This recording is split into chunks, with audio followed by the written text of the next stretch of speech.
জুলাই আগস্টের ঐতিহাসিক অভ্যুত্থান একটা দাবানল ছিল। এই দাবানল তৈরি করার জন্য জনগণকে বারুদের স্তূপ হতে হয়েছে। সেটা কি একদিনে হয়েছে? ৩৬ দিনে হয়েছে? দীর্ঘ বছরের পর বছর লড়াই ধরে মানুষ ধীরে ধীরে বারুদের স্তূপে পরিণত হয়েছে। বিশেষভাবে ২০১১ সালে যখন শেখ হাসিনা তত্ত্বাবধায়ক সরকার ব্যবস্থা বাতিল করে দিয়ে পঞ্চদশ সংশোধনী করলো, তখনই পরিষ্কার বোঝা গেছে তারা আসলে একটা ফ্যাসিবাদী শাসন কায়েম করতে চায়, একটা কর্তৃত্ববাদী স্বৈরাচারী শাসন কায়েম করতে চায়।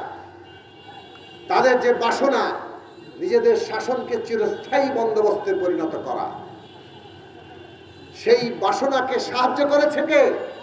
আমাদের দেশের সাংবিধানিক স্বৈরতান্ত্রিক ক্ষমতা কাঠামো। এই কথা আমরা আমাদের গণসংহতির জন্মলগ্ন থেকে বলে আসছি। বাংলাদেশে অনেক রাজনৈতিক দল নেতৃত্ব তখনও পর্যন্ত এটা মানতে নারাজ ছিলেন। তারা ভেবেছেন আমাদের এই সংবিধান একটা মহান সংবিধান, সেই কথাই তারা প্রচার করেছেন।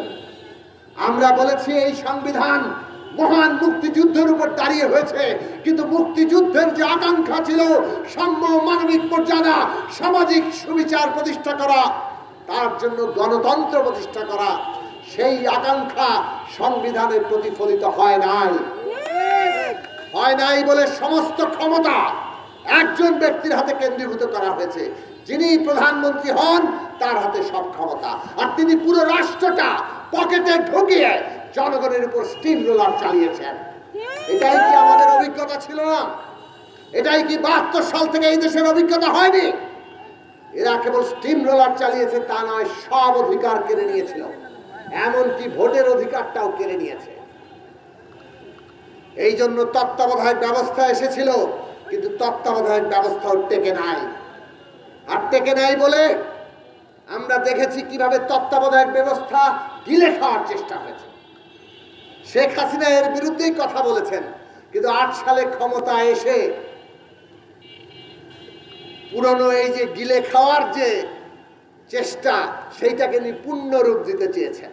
১১ সালে ত্রয়োদশ সংশোধনী বাতিল, তত্ত্বাবধায়ক ব্যবস্থা বাতিল, সেইটাকেই প্রকাশ করে তুলল।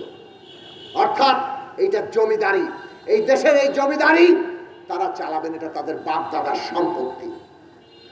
বাংলাদেশের মানুষ ১১ সাল থেকে লড়াই করেছে একেবারে সরাসরি এই ফ্যাসিবাদী প্রবণতা, এই কর্তৃত্ববাদ, স্বৈরতন্ত্র কায়েমের চেষ্টার বিরুদ্ধে। আমরা আমাদের দিক থেকে পরিষ্কার বলেছি শাসককে বিদায় করতে হবে। এই বিদায় আমরা আগেও করেছি, কিন্তু আগে যেটা পারিনি শাসকের সাথে সাথে শাসন ব্যবস্থা তার বদল করা, ফ্যাসিবাদীর সাথে সাথে ফ্যাসিবাদী ব্যবস্থা তাকে বিদায় করা, এইবার সেইটা হবে আমাদের সংগ্রাম। আমরা ১১ সাল থেকে বলেছি বাংলাদেশে সংবিধানের গণতান্ত্রিকীকরণ, অর্থাৎ একটা গণতান্ত্রিক সংবিধান প্রতিষ্ঠা না করে এই ফ্যাসিবাদী শাসন থেকে, এই স্বৈরাচার থেকে, এই কর্তৃত্ববাদ থেকে আমরা মুক্তি পাব না। আমরা দেখলাম ১৪ সালে একটা তামাশার নির্বাচন, এবং তারপরে আমরা এই কথা আরো জোরের সাথে বলেছি এখন বাংলাদেশ একটা ফ্যাসিবাদী শাসনের দিকে অগ্রসর হচ্ছে। এবং এই কারণেই ফ্যাসিবাদী শাসকের সাথে সাথে যদি ফ্যাসিবাদকে, পুরো ব্যবস্থাকে আমরা বদলাতে না পারি, তাহলে বাংলাদেশের মানুষ এই লড়াই আর আসবে না।